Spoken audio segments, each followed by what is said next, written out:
அஸ்வினி நட்சத்திரத்து வேதாளம் இதுதான். இந்த அஸ்வினி நட்சத்திரத்து வேதாளத்தை பொறுத்த வரைக்கும் அவங்க போர்டு எழுதி போட்டிருக்காங்க அஸ்வினி நட்சத்திரத்து வேதாளம்னு. அது மாதிரியான ஒரு முறையாக நீங்க வந்து பாத்துக்கலாம். இதுல பர்டிகுலரா போர்டு இருக்காது.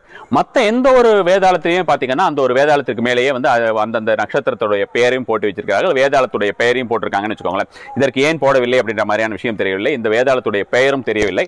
அட் சேம் டைம் இந்த அஸ்வினி நட்சத்திரத்துக்காரர்கள் வந்தீங்கன்னா முதல் எடுத்த உடனே இந்த ஒரு வேதாளத்தை நீங்கள் வழங்கிவிட்டு இந்த வேதாளத்தின் முன் ஓம் ஸ்கந்தாய நமக என்ற ஒரு மந்திரத்தினை உங்களால் எவ்வளவு நேரம் சொல்ல முடியுமோ அது மாதிரியான சொல்லிட்டு நான் அப்புறம் ஏற்கனவே சொன்ன மாதிரி பரணி பூரம் பூராடம் நட்சத்திரம் 3 நட்சத்திரத்தை வேதாளங்களையும் தனித்தனியே தரிசித்து விட்டு ஒவ்வொரு வேதாளத்தின் முன்னாலும் நீங்கள் அந்த சொல்ல வேண்டிய ஒரு மந்திரத்தினை சொல்லிட்டு அந்த ஸ்கந்தாய நமக என்ற ஒரு மந்திரத்தினை எல்லா வேதாளத்தின் முன்னாலும் ஸ்கந்தாய நமக என்ற ஒரு மந்திரத்தினை சொல்ல வேண்டும். அது மாதிரியான ஒரு முறையாக சொல்லிட்டு அதுக்கப்புறம் நீங்க வந்து அடுத்த ஒரு 3 அதாவது ரோகிணி ஹஸ்தம் திருவோணம் இந்த ஒரு 3 நட்சத்திரத்தை வேதாளங்களையும் பார்த்து உங்களுடைய ஹெல்த் எல்லா விதத்திலும் நன்றாக இருக்க வேண்டும் என்று நினைத்துக் கொள்ளலாம்.